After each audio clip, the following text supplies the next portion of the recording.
Listen up, Supermod fans. Chicagoland Games Dice Dojo is the spot for tabletop gamers to enjoy their hobby through great products and even better events. Dice Dojo has the best variety of board games, RPGs, miniature games, and trading card games like Magic and Pokemon in the city. Check out their many events, including dozens of tournaments and their famous free board game night on Wednesdays. Check out their website at chicagolandgames.com or find them on Facebook at Chicagoland Games.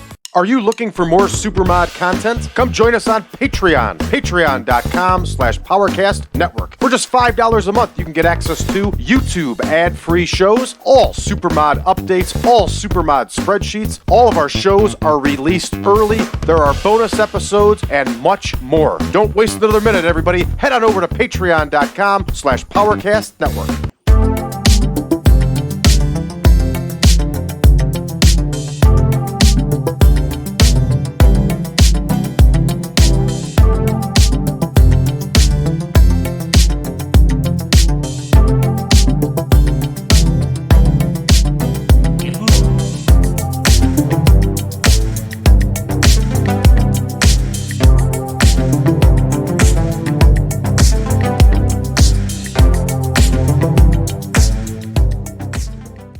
Welcome, everybody, to this bonus episode. Here we are, and I'm here to answer some questions. I've had some people email me and leave messages in the comments asking about the settings that I use when I play the game.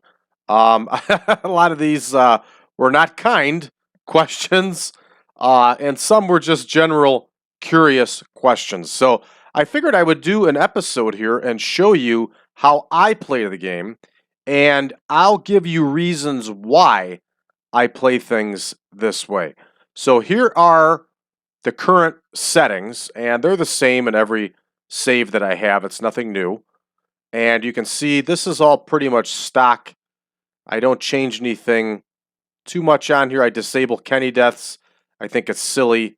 I do disable strict storylines. I disable strict boom and bust. I disable organic biographies, organic companies. Dirty tricks are still in effect. Chemistry is still in effect. Growth limits are still in effect. And that pretty much does it for these settings. And we'll take a look here at preferences. Okay, here's one where people get interested in how I play here. There's a lot of stuff that I disable here, because I think it's just unrealistic. And I'll explain to you why I think it's unrealistic. Enable repetitive booking penalty. Well, if you go back, we're supposed to be playing in 1987 here, right? If you go back and watch, say, Starcade 83, okay?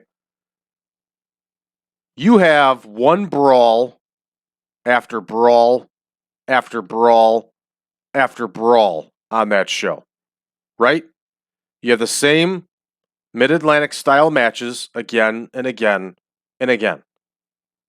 And not a single person in the crowd cares. They think it's great. I'm watching it 40 years later, and I think it's great. So I think this repetitive booking penalty business is ridiculous. So that's why I turn it off. Enable crowd management.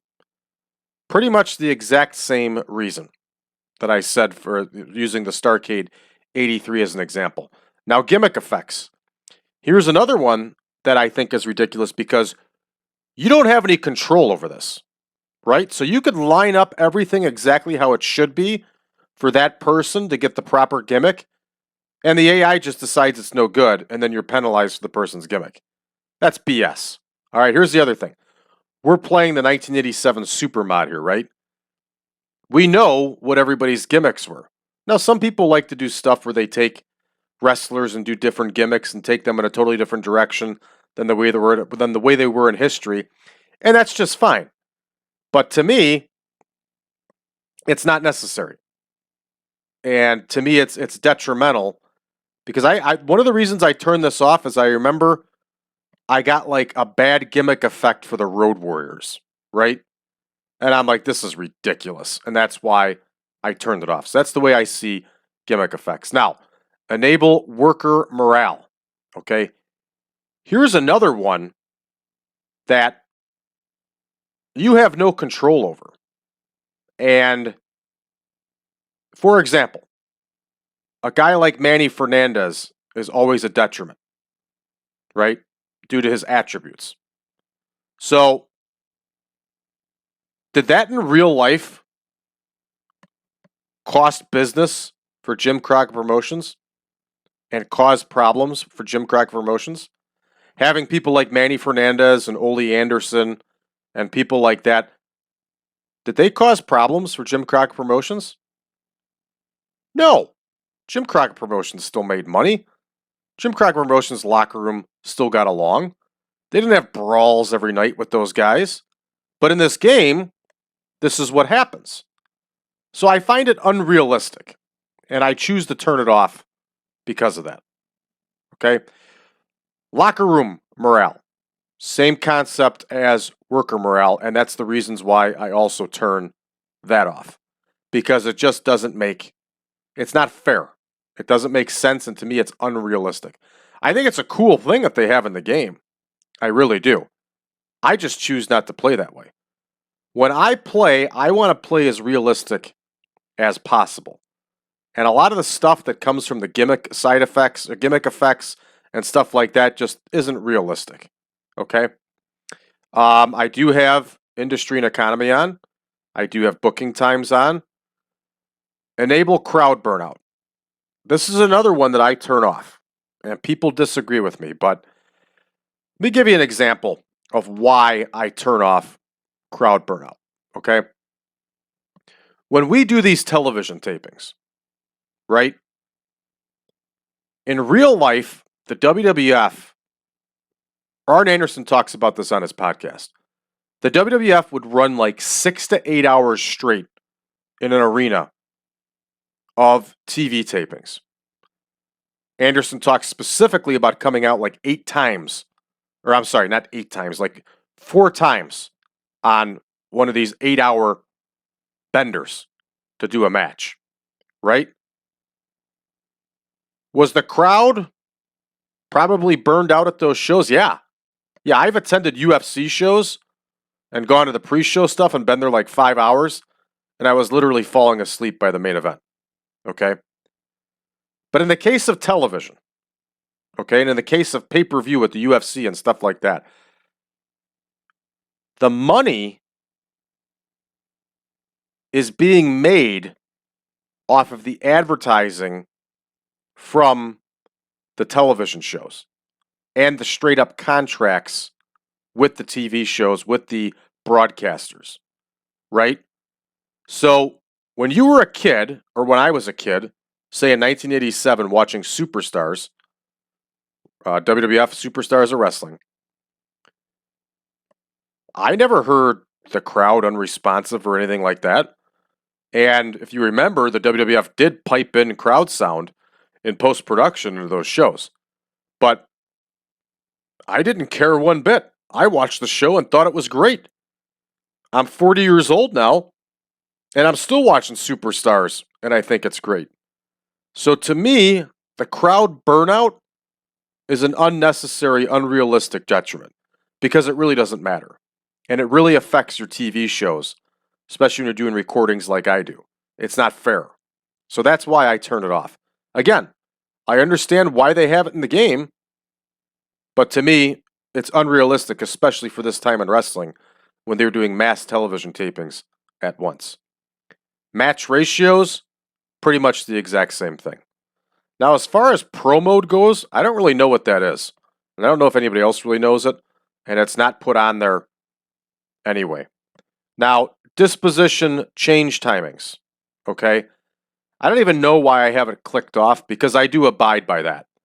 I got it clicked off. I don't know why. But I do abide by that. Now, momentum, right? This is another one that's BS to me for 1987. Like, we have enhancement talents, right? They are brought in specifically to lose for us. That's their job, right? If you have momentum on, you're going to get dinged every single match with one of them because all they do is lose. Is that fair? No, and it's also not realistic. So that's why I have it turned off. Mandatory TV pre-booking and that stuff, that's not on there to begin with. I don't think it's necessary to have. People want to pre-book, that's great. I've only done it like once or twice, honestly. Left off show complaints. That's another one that I don't put on because it's not realistic. What would a promoter even care? Right? And all it's going to do is get them angry and upset, and it's going to hurt. It's going to hurt their morale, and then it's going to hurt you, and that's just so unrealistic. So unrealistic. Match aim requirements. Right? This is another one that, for the same purposes of what I was talking about with Starcade 83, it's the same concept. Right? You don't have to have 6 different types of matches on a wrestling show in order for it to be successful. Frankly, if you ask me, when I watch AEW or WWE now, it's pretty much the exact same thing every match, and the crowd doesn't care. They also didn't care 30, 40 years ago either. So that's why I don't think it's necessary. Overuse penalties, I put it on. That's fair. Overuse warnings, really not necessary. Road agent tips, you got it on there. Production effects, all right. Here's another one that I think is ridiculous. If you're running a small company, right, you're already not able to get the good TV deals.